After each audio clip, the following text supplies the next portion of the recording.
আপনারা ইতিমধ্যে জেনেছেন ফরিদপুরে দুই সহোদর ভাইকে বেঁধে রেখে সারা রাত নির্যাতন করে অবৈধভাবে হত্যা করা হয়েছে। কেন হত্যা করা হয়েছে? তারা নাকি মন্দিরে আগুন দিয়েছে, অথচ প্রমাণিত তারা মন্দিরে আগুন দেয় নাই, তারা কাজ করতে ছিল। কিন্তু সরকার এক সপ্তাহ হয়ে যাওয়ার পরেও হত্যাকারীদেরকে গ্রেফতার করে নাই। এমনকি মিডিয়ায় আমরা যা দেখতেছি মনে হয় যেন এদেশে মিডিয়ার নাই, ভারত পরিচালিত মিডিয়া আমাদের বাংলাদেশে আছে।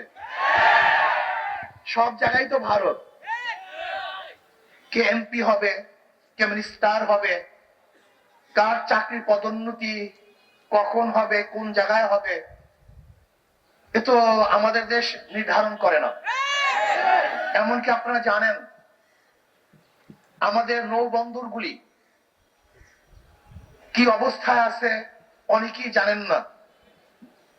যদি আমাদের দেশের কোনো জাহাজ মাল খালাস করে, সেখানে যদি ভারতের কোনো জাহাজ আসে, আমাদের জাহাজ সরে যেতে হবে, ভারতের জাহাজকে মাল খালাস করতে দিতে হবে। আজকে আমরা কি দেখেছি? শ্মশান পূজা নাঙ্গা তলোয়ার নিয়ে করা হচ্ছে, নাঙ্গা তলোয়ার নিয়ে। আবার নিউজ দেখছি যে শ্মশান পূজা উদ্দীপনার সাথে উদযাপন করা হয়েছে।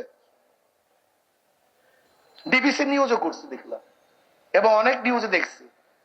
আমি প্রশ্ন করতে চাই, আমি ধর্মীয় ব্যাখ্যা চাই।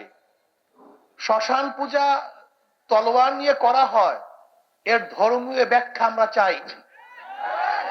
যদি ধর্মীয় ব্যাখ্যা না দিতে পারে তাহলে আমরা মনে করব এর উস্কানি, এবং যারা এর পক্ষে নিউজ করেছে তারাও এদেশের নাগরিক নয়, এরা এদেশকে ধ্বংস করার চক্রান্তে লিপ্ত।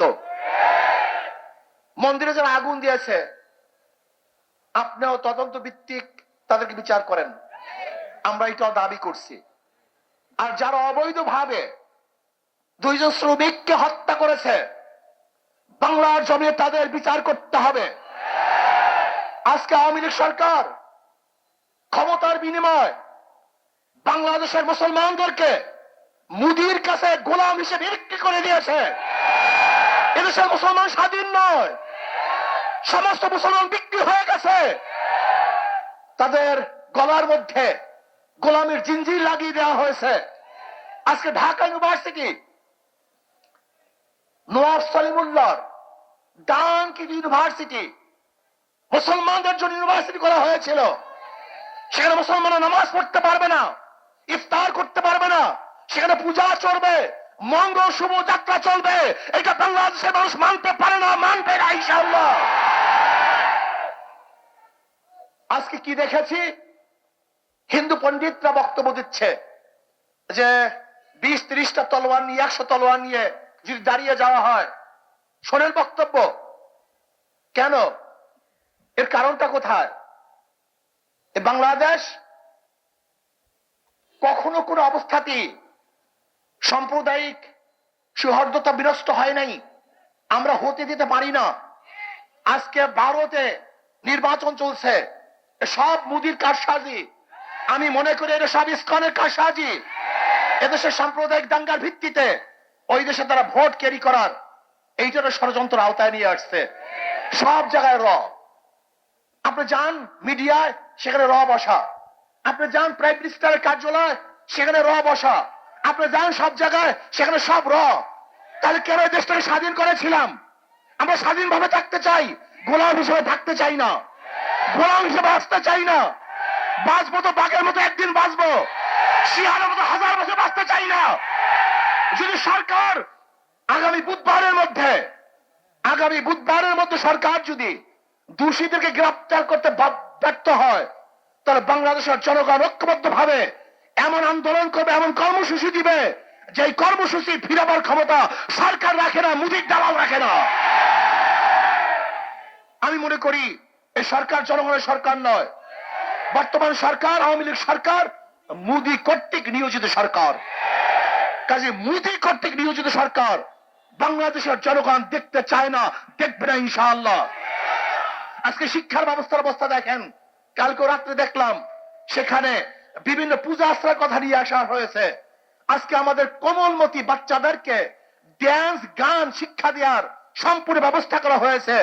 আজকে কোমলমতি বাচ্চাদেরকে কিভাবে প্রেম করতে হবে, বন্ধুদের সাথে কিভাবে হাত ধরে হাঁটতে হবে, সেই শিক্ষা দেওয়ার জন্য তারা প্রস্তুতি গ্রহণ করেছে এবং শিক্ষার সিলেবাসের মধ্যে তাও নিয়ে এসছে।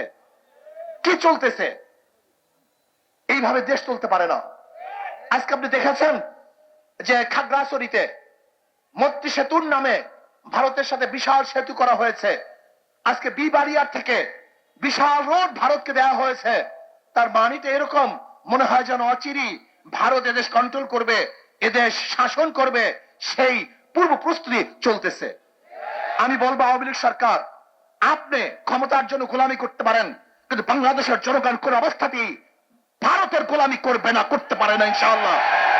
যদি রক্ত দিতে হয় আমরা রক্ত দেব, জীবন দিতে হয় জীবন দেব, জেল খাটতে হয় জেল খাটবো, কিন্তু বাংলাদেশের জনগণ কোন দেশের গোলামি করবে না, করবে না, করবে না ইনশাআল্লাহ। আমরা পাকিস্তান থেকে স্বাধীন হয়েছি, তার আগে ভারত থেকে স্বাধীন হয়েছে। প্রয়োজনে এই স্বাধীনতা রক্ষা করার জন্য আর একবার ইনশাআল্লাহ আন্দোলন করব, সংগ্রাম করব, এই দালাল সরকার উৎখাত করবই করবে ইনশাআল্লাহ।